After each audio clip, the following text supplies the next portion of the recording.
And the wheels started turning. She started realizing, oh my goodness, this is what actually happened to me. Again, she hasn't told anybody about this yet, but she's thinking this is what that guy. His name was Trayvon Weeks, and she realized that that's what he was trying to do. Tayron Weeks.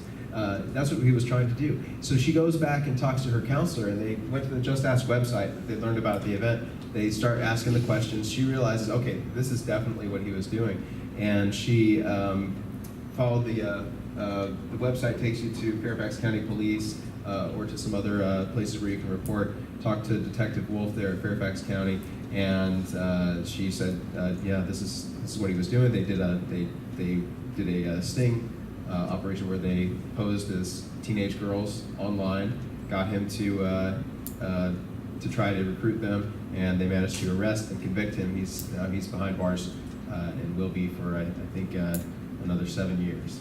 I'd like it to be longer, but that's still how the system works. But they definitely stopped him, protected and saved a lot of potential victims from him. So this is kind of the process that that made us so happy to hear that happened, and to know that that's an example of something that we can do just by bringing some people together, increasing awareness. That can be enough to thwart these traffickers. These are bad dudes. They are really they do not have any kind of sympathy or any kind of empathy for what kind of pain they're causing. They're just trying to make a lot of money, and they're succeeding.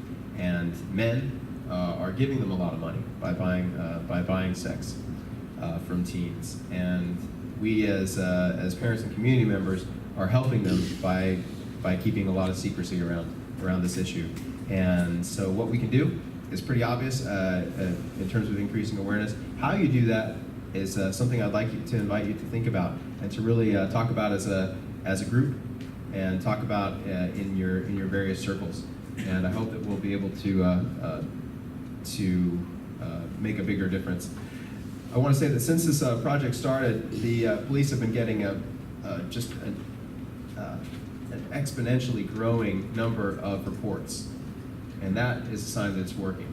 In the past, between October 2013 and March 12, 2015, the count that we had was that they've had 231 leads, where they've recovered 131 victims, including 60 juveniles and 281 adults. The adults obviously have been probably in this life for a long time, because again, 12 to 14. It sickens me to know that, but that's the average age of induction. So, so that's what we're going for. Those are some of the goals that we have in our community. We want to try to get into more schools. We want to try to branch out into more communities surrounding Fairfax County, including Prince William. We want to get more churches involved, and we want to have our posters, our wristbands, and all that information in as many people's hands as we can. And so that's what Just Ask is about, and that's what I'm happy to share that with you. We want to have our teens involved also. And people like Kira Beckman, who put together that a club at West Springfield High School. Police got four cases resulting in a couple arrests from that event alone, directly from that event. 4 cases reported. This is happening in West Springfield High School district. It's happening in every high school district in Fairfax County. And I'm hearing now also every high school district in Prince William County. This affects every single one of us. So I want to leave that for you to think about. And let me turn the time back over to Holly. Well, we were just going to see if anyone has questions or answers. I mean, questions, and we'll try to provide the answers. Please answer us. Is there any questions at all? On your tables, I found this online, and because you all are men, I think this is great just to read, because how you treat women, how you think about women affects your daughters. It affects how they view themselves. These are just things that say what little girls wish their daddies knew. And so it's just good, thought-provoking stuff.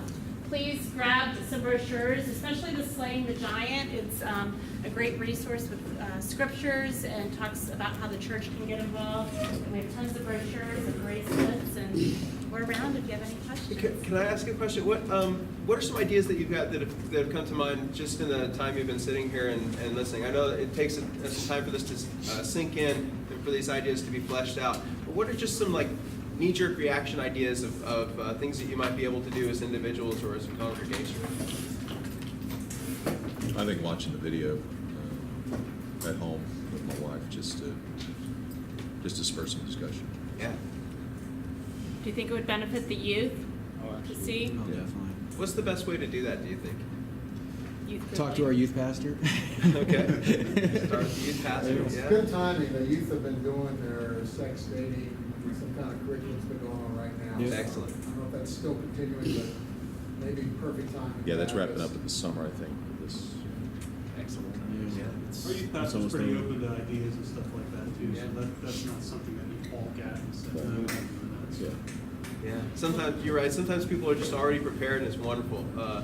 Other people need to catch the spirit a little bit. They might need a little bit of, you might need to explain things, some of the things you know now, because they might be thinking about human trafficking in the same way I was a few years ago. Yep. And sometimes having the parents getting a similar talk in a different room and then doing something specifically for the youth. And, you know, at the same time, so they can go home and talk about it afterwards. The parents need to hear some additional information that may not be appropriate for the kids. Not to take time today, but maybe talk offline, but kind of a opposite direction. I've been involved in some cases where I think the system goes crazy with some kid-to-kid issues. Where, you know, we wouldn't label a sex offender, a child, you know, a couple kids that were having some encounters. But it wasn't in the sex trafficking at all. I'm wondering if what you're seeing in the system with our changing culture, like we're being permissive with everything else, but it's some other things we're going crazy on. So maybe talk offline Yeah, about we can certainly talk about that. Your perspective. Yeah, we work, I know our office works, mostly what we do is working around domestic and sexual violence. So we work with adults, teens, and kids who have experienced domestic or sexual violence, stalking, human trafficking. We don't so much work with teen sex trafficking survivors while they're teens. There's some programs that are a little bit more intensive than we are. But we work with a lot of adults who talk about a history of that and a lot of teens who've experienced sexual violence, and we definitely see a variety of responses from the system. Some of them good, some of them bad, and we're always trying to educate the different parts of the system to understand, mostly to understand the victims better, because that's who we're really looking out for. And I think you can look, same with domestic violence, you can look at it as a continuum. When does someone stop being a victim and start being a perpetrator? Because you're looking at a lot of these traffickers are also, a lot of these people who are participating in trafficking are the teens who themselves are being trafficked. So a lot of prostitution is also illegal, and they're engaged in illegal behavior. So there's this, we want to stop illegal behaviors, but we also want to protect victims. And sometimes that can be a blurry line. So